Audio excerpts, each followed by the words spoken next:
Competitive studies with Abhishek sir में आपका स्वागत है।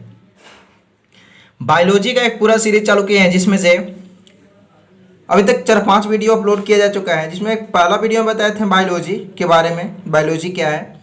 उसके बाद चालू किए थे साइटोलॉजी, कोशिका विज्ञान, उसके बारे में बताया गया था। फिर बताया गया सेल थ्योरी, फिर पार्ट्स ऑफ सेल, उसके बाद सेल वॉल के बारे में बताया गया था।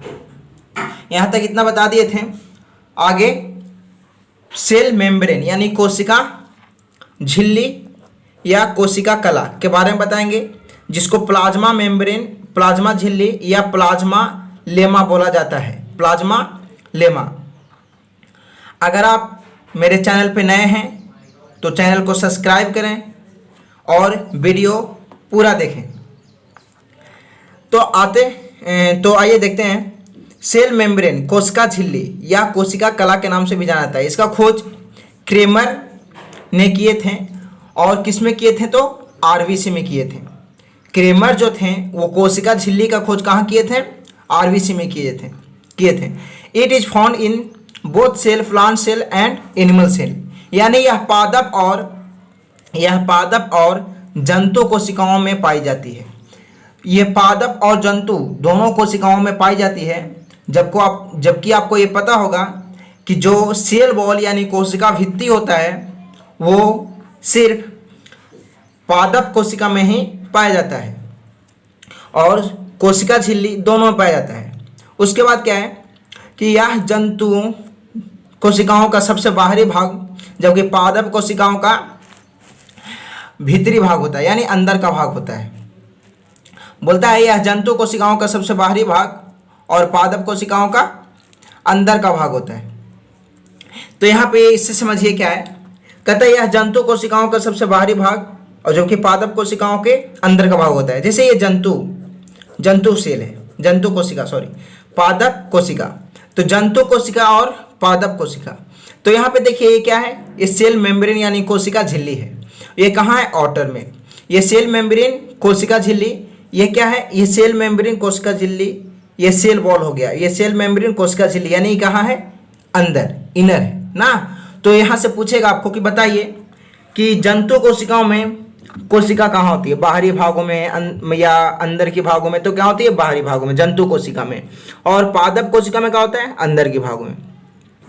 ये जंतु कोशिका में जो कोशिका झिल्ली होता है वो बाई लेयर रहता है, यानी 2 परतों में बटा हुआ रहता है। देखिए किस तरीके से बाई लेयर रहता है, 2 परतों में बटा हुआ रहता है ये कोशिका झिल्ली, जिसको लिपिड या फॉस्फेट ग्रुप में रखा गया है। क्या है ये? तो ये कोशिका झिल्ली है। ये क्या है? कोशिका झिल्ली है। फॉस्फोलिपिड, इसको फॉस्फोलिपिड से ये बना हुआ रहता है। इसका जो मोटाई है ये कितना है? 75 एंगस्ट्रम या 7.5 नैनोमीटर या 0.0075 माइक्रोमीटर इसका मोटाई होता है। किसका? तो जो एनिमल सेल है उसका, एनिमल सेल में जो पाया जाता है कोशिका झिल्ली उसका। इसका कार्य क्या है?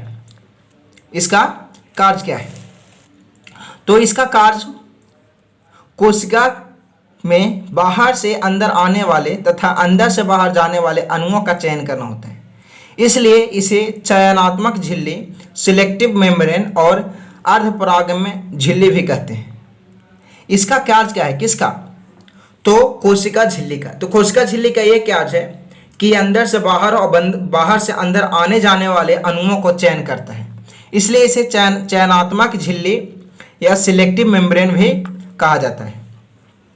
ये हम लोग अभी पूरा पढ़ लिए क्या? कोशिका झिल्ली के बारे में। तो कोशिका झिल्ली के बाद आप देखिए न्यूक्लियस यानी केंद्रक। तो सबसे पहले ये केंद्रक का खोज कौन किए? तो केंद्रक का खोज जो था वो रॉबर्ट ब्राउन। कौन किए थे? रॉबर्ट ब्राउन किए थे। यहाँ से क्वेश्चन बनता है केंद्रक का खोज कौन किए? तो केंद्रक का खोज रॉबर्ट ब्राउन किए। It is largest part of cell, ये कोई भी कोशिका का सबसे बड़ा भाग होता है।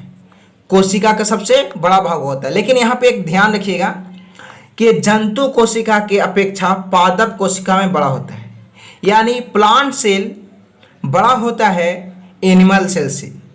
यानी पादप कोशिका बड़ी होती है किससे? जंतु कोशिका से। इसे ब्रेन ऑफ सेल या मैनेजर ऑफ सेल भी कहा जाता है। किसको? तो केंद्रक को। केंद्रक को ब्रेन ऑफ सेल या मैनेजर ऑफ सेल के नाम से भी जाना जाता है। और ये आरबीसी में अनुपस्थित रहता है, यानी जो केंद्रक होता है वो आरबीसी में पाया नहीं जाता है। केंद्रक जो होता है वो आरबीसी में नहीं पाया जाता है। यहाँ पे क्या है कि प्लांट यानी पादप कोशिका, जैसे फ्लोएम जो क्या करती है, फूड वगैरह प्लांट में भोजन बनाने का निर्माण करती है। ये क्या करती है, सेलिफ सेल जिसको चालनी कोशिका का नाम से आता है, उसमें भी केंद्रक नहीं पाया जाता, उसमें भी केंद्रक नहीं पाया जाता।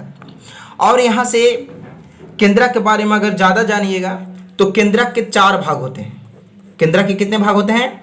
तो केंद्रक के 4 भाग। अगर ये वीडियो आपको अच्छा लगे तो वीडियो को लाइक करें और चैनल को सब्सक्राइब करें।